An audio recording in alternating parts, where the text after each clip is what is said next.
Praise the Lord.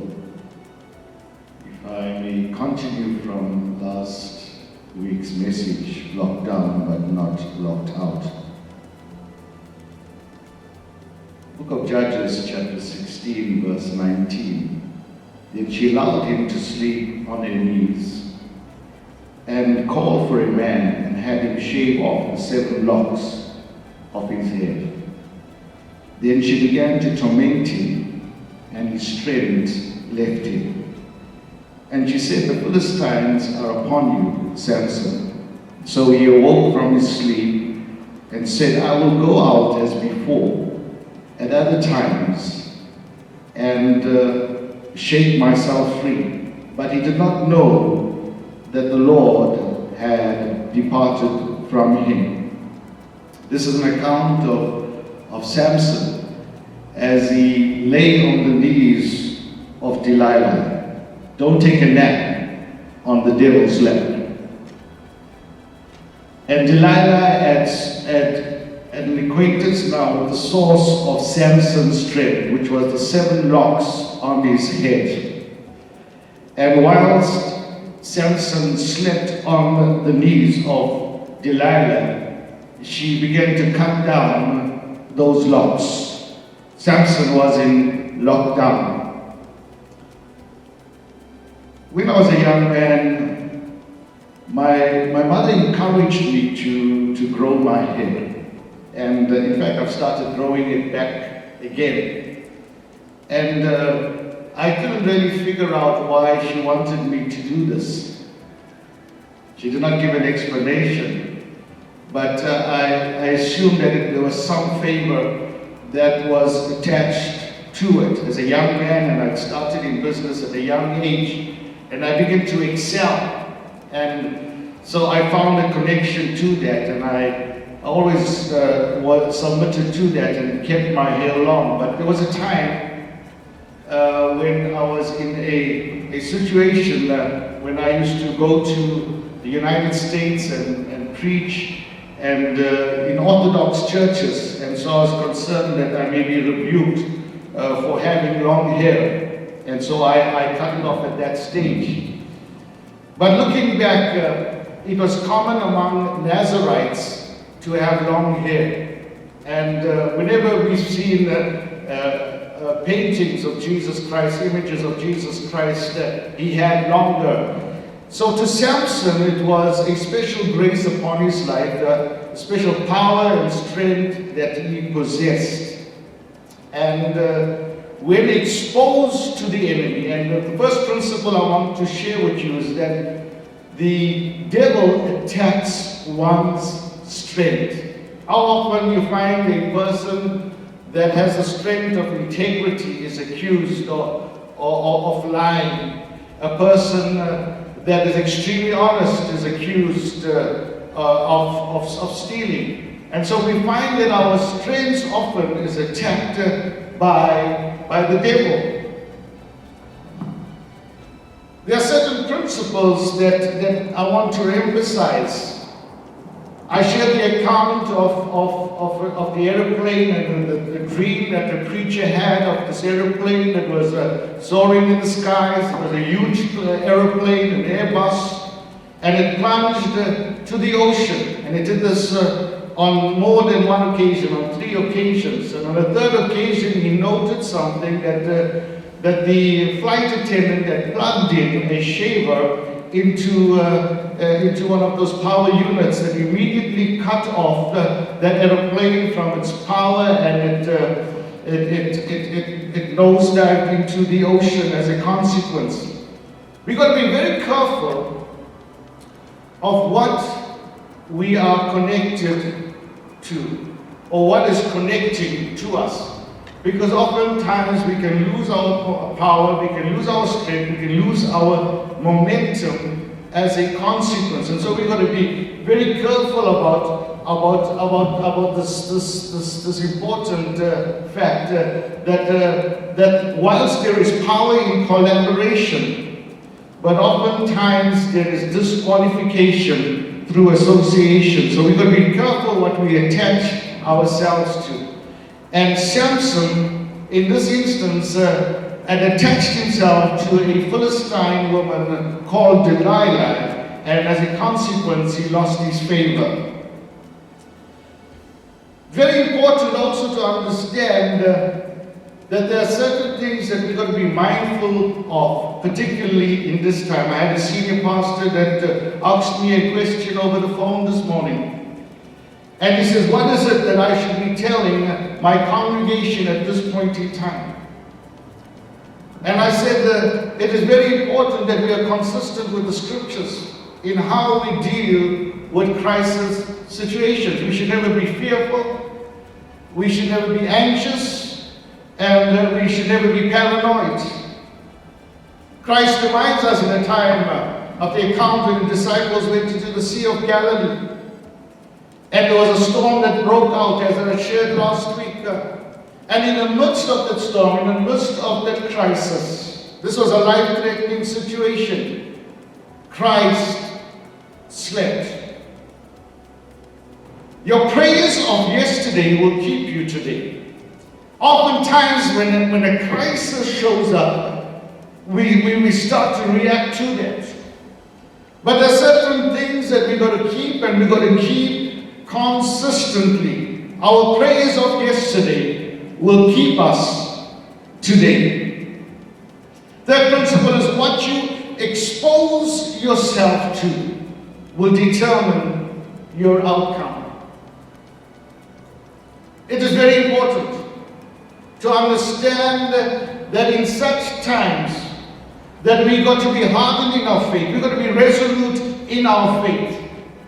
The God that kept me yesterday and yesteryear and throughout my life is the same God that will keep me through this crisis and beyond.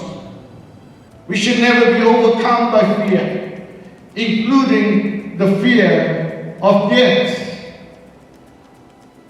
My daughter shared something with me this morning. She said that many times my mother, which is her grandmother, would share about heaven and how she was looking forward to going to heaven. Heaven is a beautiful place. If you know where you're going to, you will have no fear of death.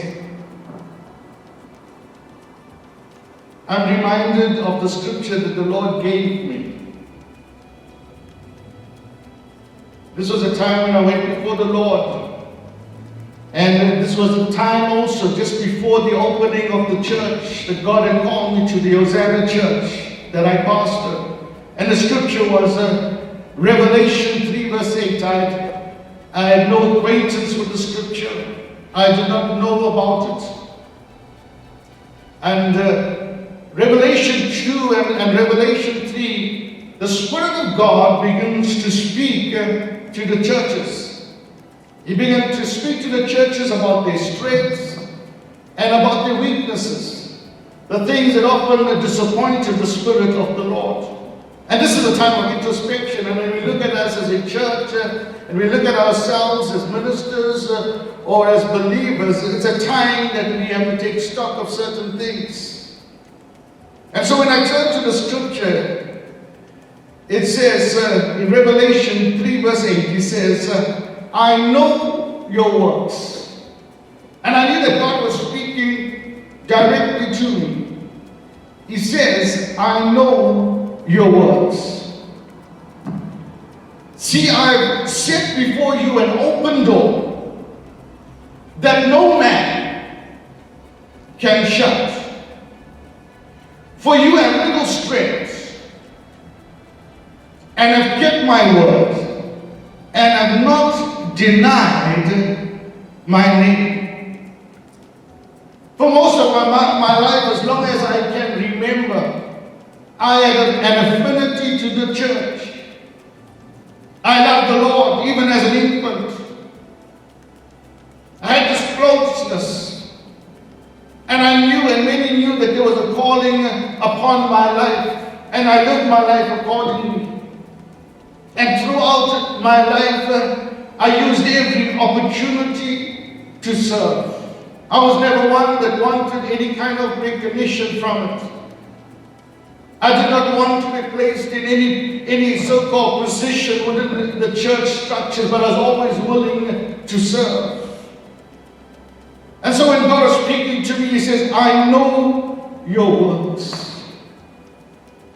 And see, I've set before you an open door that nobody can shut. And He says, I know that you're of little strength.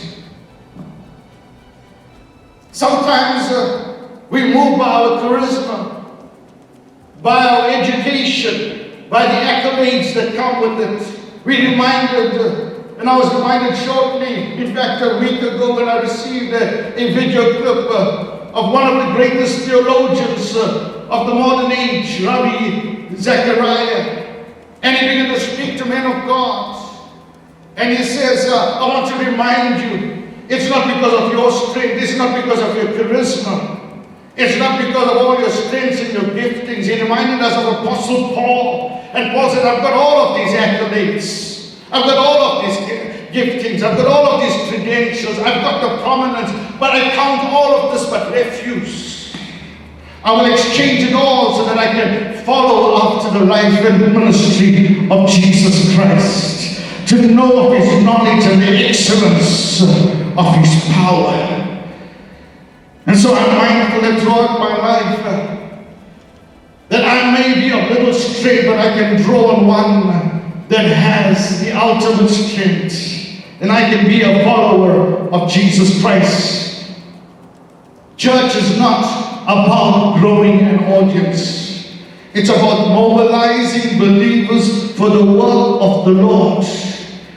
We are living in the beginning of the end times. Time is running out. And I went on to read and I said, and the scripture says, indeed, I will make those of the synagogue, indeed I will make those of the synagogue of Satan, who say they are Jews, and are not, but lie.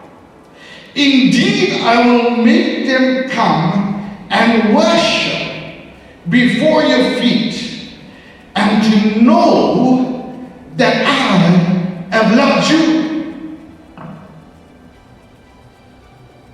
Let me repeat the scripture. It says, indeed, I will make those of the synagogue of Satan, who say they are Jews and are not, but lie. Oftentimes we find in the group, in a representation of the church, but it does not reflect the mantle of Christ, the ministry of Christ, the institution of the church, according to the scriptures, and we project ourselves within this framework. And we're going to be very careful in such times, and even in crisis times, that we do not become attention seekers. We do not use the office of the church and the institution of the church for such purposes. And God is reminding us about such times. Because you have kept my command to persevere, I also will keep you from the hour of trial. Right now, this world is going through a period of trial.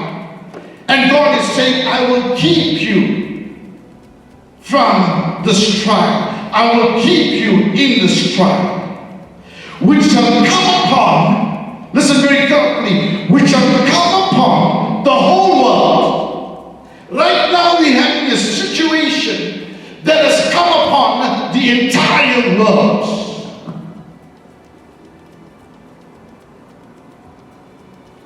To test those who dwell on the earth. If ever there's a time of testing, it is now. I was encouraged when I heard the word words of Donald Trump when he declared that all churches with immediate effect, all places of worship are to be opened. He says this is essential, that this nation begins to organize himself in prayer. We've got a role to play. When Christ established the church, it was on a confession that Peter made. And he said in response to the confession that was made, he says, upon this rock I shall establish the church. The rock speaks about stability. It speaks about a consistency. It shall prevail beyond storms, beyond crisis, beyond catastrophes. It shall prevail. He says the gates of Hades shall not prevail against it. It shall exceed disease, devastation, destructions, despair, discouragements. We need to be resolute in our faith. One of the principles last week was that storms are often followed by storms. Be strong, not always looking out for a rainbow. Like in the account in Matthew chapter 8, when Christ was in the storm and they had just gone beyond that life-threatening situation. But they immediately found themselves in another crisis situation. They entered a new town. And there were two men that were possessed of demons. They were extremely violent. This was a life-threatening situation. And so many times we find storms are followed by storms. Right now in India, in the last couple of days, there was a cyclone in the northeastern part of India. And the cyclone is also a consequence of climate change, and we're going to see this being realized in a greater extent in the days to come. In the midst of a worldwide epidemic and a worldwide crisis situation, they have to deal with the devastations of a cyclone. And some of us, we're just going to get through this. And some of us may be weaker in this.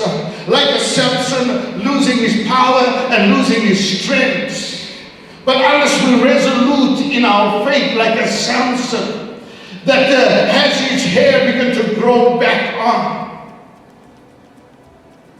He decided and he resolved in his heart that if he's given one more opportunity, if his strength will return, he will have one more opportunity to bring down the Philistines.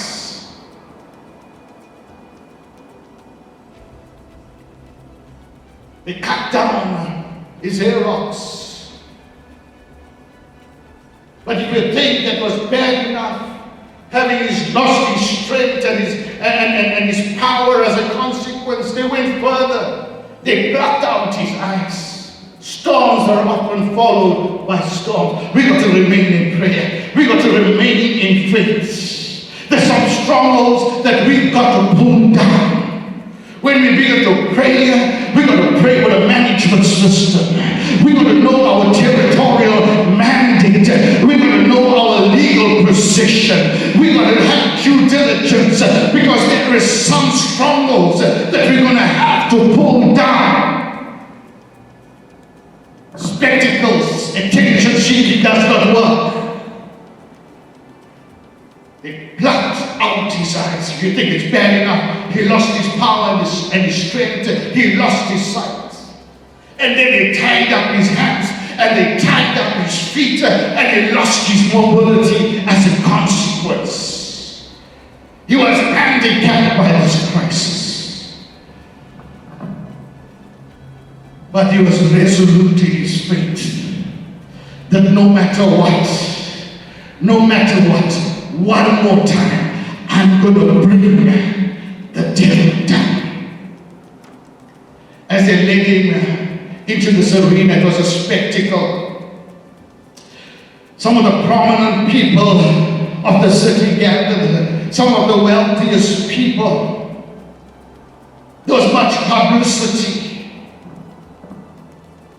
As he was led into this arena, he heard the young man that was leading him on, pulling him by the chains. He says, just let me rest on the center pillar.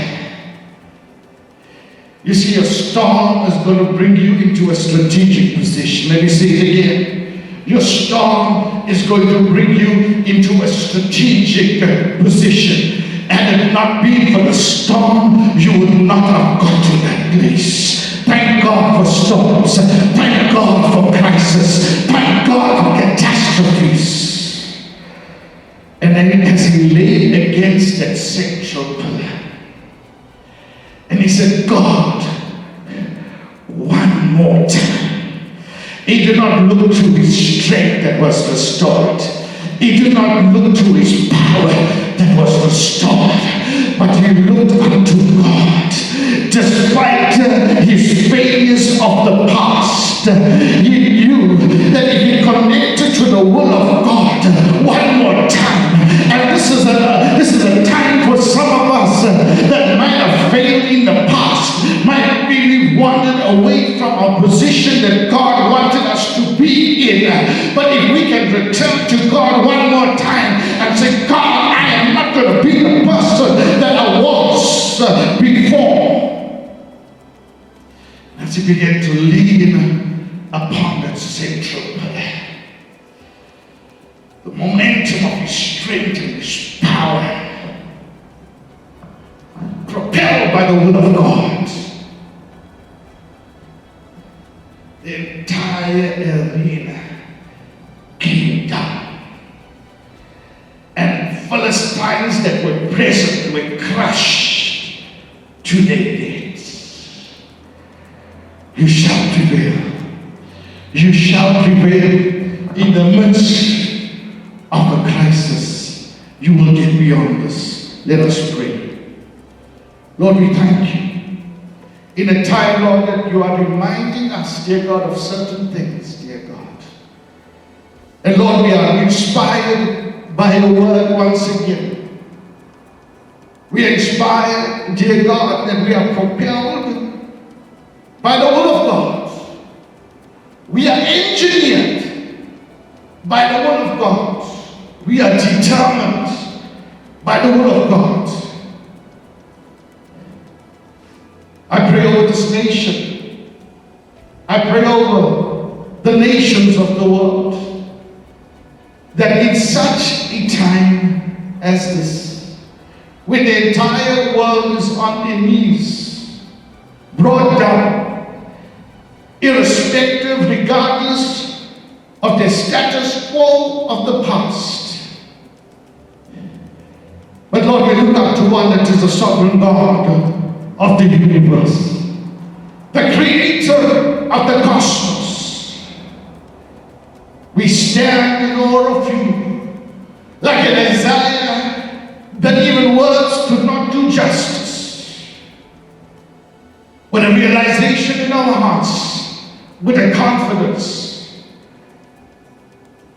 that we shall prevail in the midst of the storm, that our praise of yesterday will keep us today. May our future endeavors bring glory to your name.